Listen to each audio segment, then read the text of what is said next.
The Behrigner Ultra Octaver UO300 is a modulation pedal designed to replicate the Boss Octave OC2 affordably. This pedal is built in a decent plastic Boss style enclosure and has buffered bypass switching. It can optionally be 9V DC powered or 9V battery powered. This pedal costs $30 on Sweetwater and on Amazon at the time of this recording. Hello everyone, and today we're going to be talking about the Behrigner Ultra Octaver. I know we've been on a kind of a Behringer kick lately, but I promise this is the last one, unless Behringer wants to send me more. Fun fact, I don't think they're going to do that. Anyway, so this should be the last one, and unfortunately we're ending it on a low note, because I know I said that I think that my wah pedal might be a little weird and wonky. This one is, I'm like 99.5% sure that it's wonky and not functioning properly, unfortunately. And I ordered this like a year ago on Sweetwater, so I should have, sent it back, but I just kind of didn't want to go through the process, and plus, at the time, I don't know, I was going through stuff. So, it just didn't end up happening. So now I'm stuck with this. So from what I hear, it's a pretty cool pedal, but we'll see. I have the microphone pushed way back for this one because of how bassy the Octaver gets, because it only does lower octaves. It doesn't do higher octaves. Here's the clean tone.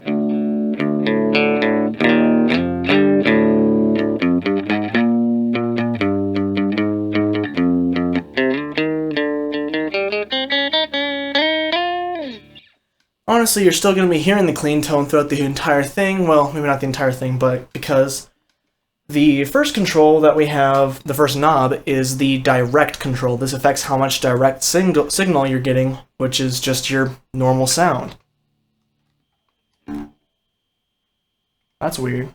A little bit of a ringing that's happening. Maybe this power supply is just bad. I don't know. Anyway, there's a high-pitched ringing that's very quiet. But, yeah.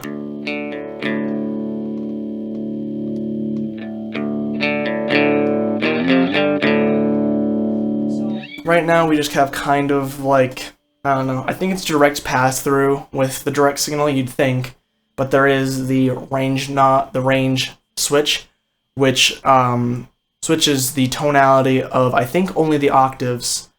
Let's see.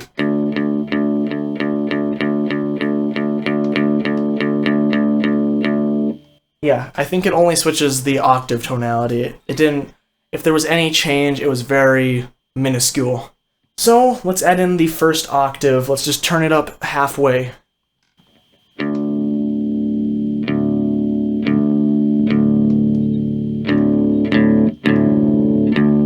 So even on the drop D string, I don't even think it's drop D at this point, actually. It is drop D, okay. But the octave just barely even hangs in there in the first place.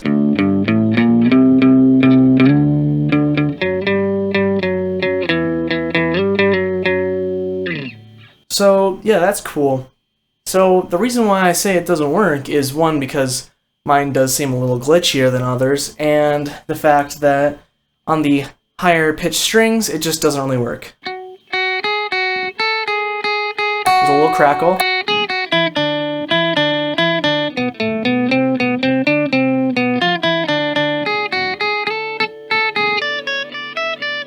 So honestly, it's functioning a little better than it did before. Before, I could only get like the first two strings to work and maybe the third.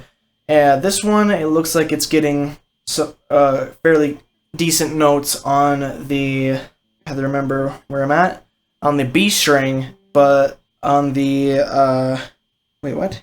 Okay, so the G string, it's getting there, and then on the B, it's fizzling, and then there's just nothing on the high E. And in a bit, we can demonstrate this, because you can take out your direct signal completely and just leave the octave. Let's turn up the octave 2 for halfway, with the other octave, of course.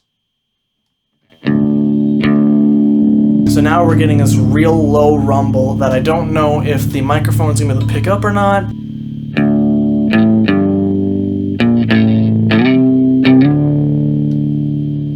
it should be able to pick it up because I tried to get the microphone picking up more of the room and more reflections off the floor. The microphone's kind of pointed down because it was kind of bright, pointed directly at the amp as well.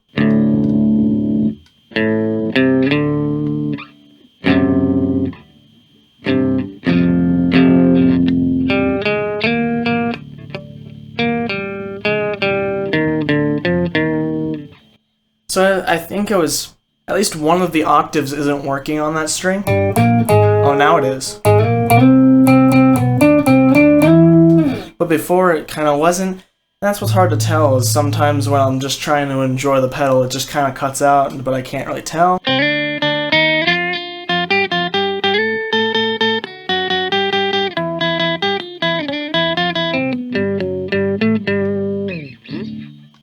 Alright, let's turn up both the octaves all the way, and we'll just see what, we'll get the full sound. The second octave might be a little low and too rumbly for a guitar rig type guitar situation. It's barely holding it together even on this one string. Like, you can expect that this would mess up on chords. It would help if I could play a chord that was... So it doesn't know what to do when you play all those, but on a single string it should be able to hold it together. Like that.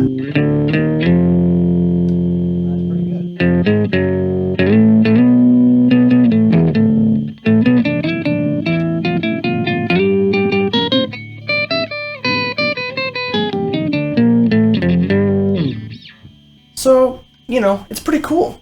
Lastly, there is the range control. Now, this is supposed to be for changing the dynamic range of what instrument you're going to be playing, and so that it adjusts the tonality of your octaves a little bit, just to try and make it more palatable in a mix, I think.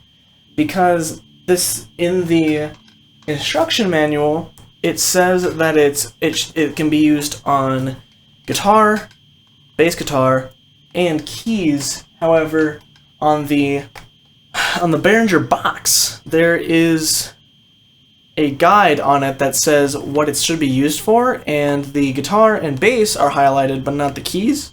So maybe they weren't confident in that. I don't know. But yeah, so we've been playing on the mid setting, which I put it there because we're playing on a guitar, which is supposed to be mostly mid focused.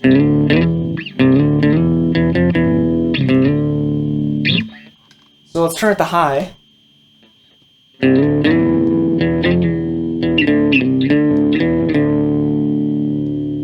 Personally, the high setting is one of my favorites because it just brings it more audibly forward into what I can hear, at least. Because I think that on the low setting, it's more of a rumble feel thing for, it's obviously meant for bass because bass is the low end, but, I feel that I feel it more rather than hear it. So then when we turn it down to low, you hear an obvious difference already, or at least I could, which typically the microphone can hear obvious differences way more obviously than I can in the room.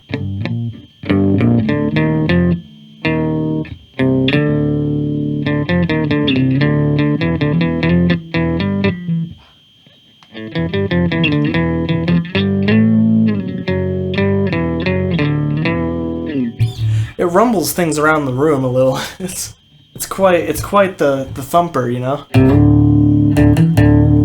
Even on the high setting, it gets wild.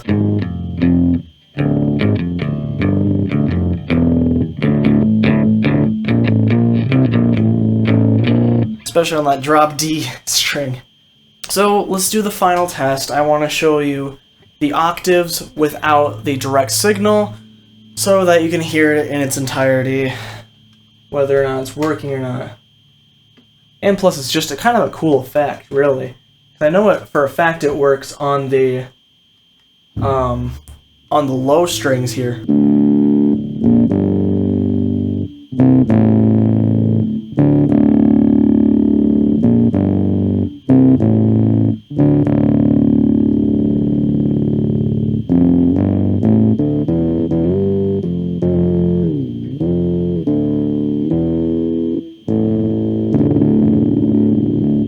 Once again, can't really play multiple strings, otherwise it freaks out, especially mine. But if we play higher up, just nothing. Ooh.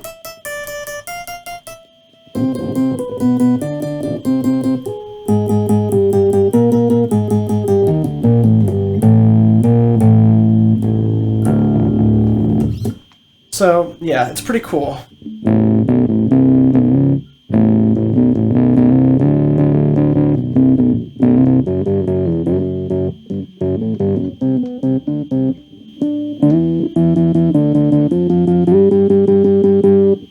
What the hell is that ringing? Why is that happening? I wonder if it's because I'm connected to that thing. So, the manual kind of oversells it. Because at the very beginning, the very top of the manual, it says, "Thank you for showing confidence in purchasing Behrigner Ultra Octaver.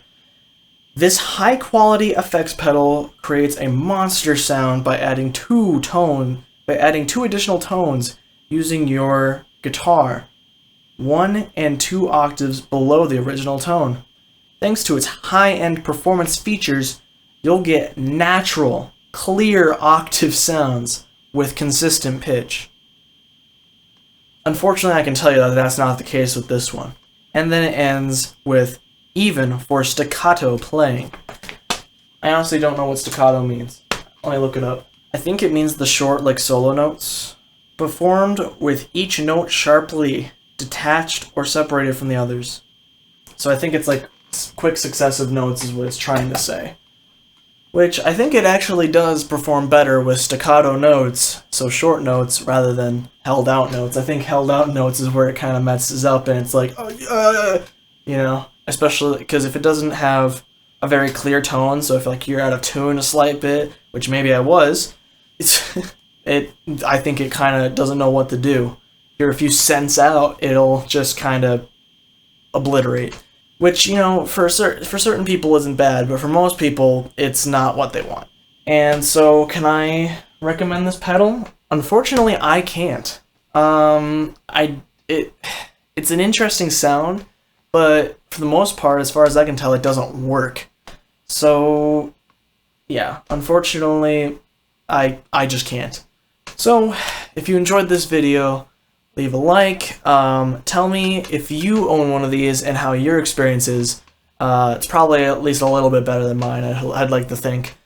And yeah, if you enjoy guitar and drum-related content, we do a lot of guitar pedals. I've been doing some 3D printer stuff. Yeah, so consider subscribing.